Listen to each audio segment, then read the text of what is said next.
So, what if we could take something nature already makes, and with just one simple scientific tweak, make it way, way more powerful? That's pretty much the big idea behind what we're talking about today, where we're going to see how researchers are literally supercharging natural ingredients. And it all kicks off with this one question.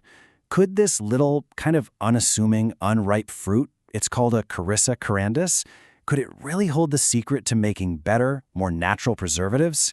I mean, it's a quest that could change everything from the food on our shelves to the stuff we put on our skin. All right, so to really get what's going on here, we need to meet the key players at the molecular level. Let's start with what I'm calling nature's tiny protectors. At the very heart of all this are these molecules called polysaccharides. Now, don't let the sciencey name scare you. They're basically just long chains of sugar that you can find pretty much everywhere in nature. Plants, animals, you name it. And the best part, they're totally natural, they're biodegradable, and they're not expensive to get your hands on. But these natural chains have a secret superpower. A lot of them are incredibly potent antioxidants. So what exactly is an antioxidant? Well, think of it like a tiny bodyguard for your body. Its job is to protect our cells, and also things like food and cosmetics, from getting damaged by these unstable rogue molecules called free radicals. Antioxidants basically jump in the way and neutralize these little troublemakers.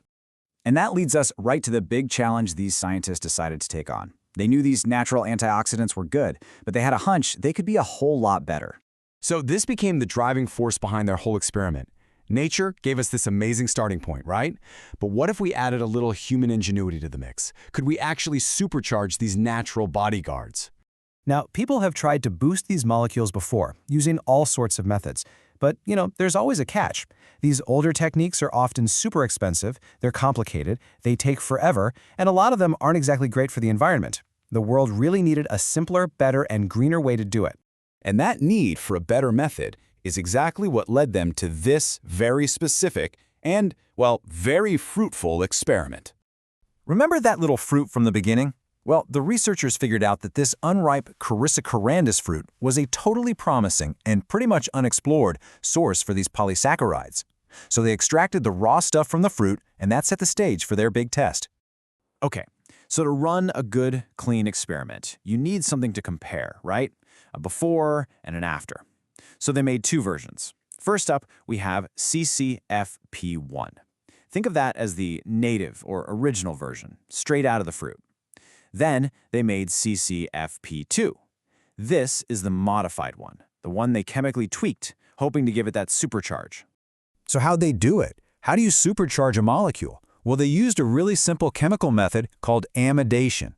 The best way to think about it is like they added a tiny magnet to the end of the molecular chain. This new little piece was designed to be way better at grabbing and neutralizing those nasty free radicals. And that one simple addition is what turned the original CCFP1 into the new and hopefully much more powerful CCFP2. So, they ran the whole experiment. They made their new modified compound. But, did it actually work? Let's check out the results. Whoa. Okay, so the very first clue that something big happened was, well, you can just see it. These images are from a super powerful microscope. On the left, you've got the original stuff, CCFP1. See how it's kind of smooth and has all those little pores? Now look at the right. That's the modified version.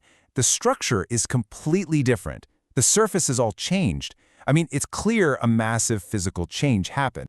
But that brings us to the real million-dollar question. Sure, it looks different, but did that new structure actually make it a better bodyguard? Did it actually improve its antioxidant power?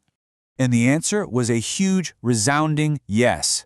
They did a key test to see how well it could neutralize a specific free radical, and the results were just crystal clear. The original version, the native one, clocked in at about 56%, but the new, modified version, it jumped all the way up to almost 70%. That is a massive leap in performance. Let's just pause on that number for a second.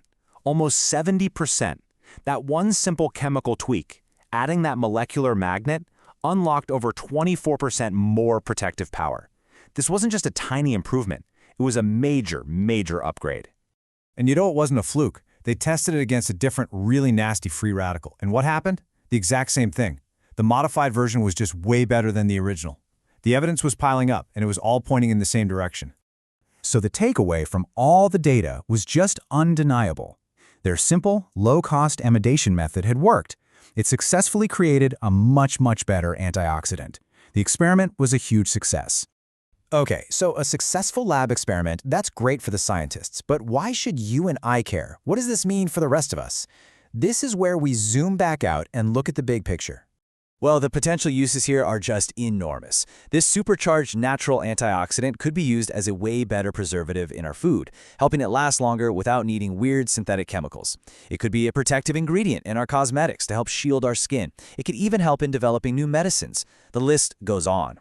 And hey, you don't have to just take my word for it. The researchers themselves wrapped up their paper with this really powerful statement, basically saying how big the potential is across all these different industries. This isn't just some theory, this thing has real-world legs. You know, a breakthrough like this really makes you wonder if one simple tweak to a compound from just one little fruit can give us results this amazing. What other natural treasures are out there, just waiting for the right scientific key to unlock their potential? It's an incredible reminder of the secrets nature is still holding on to. Thanks for joining me for this explainer.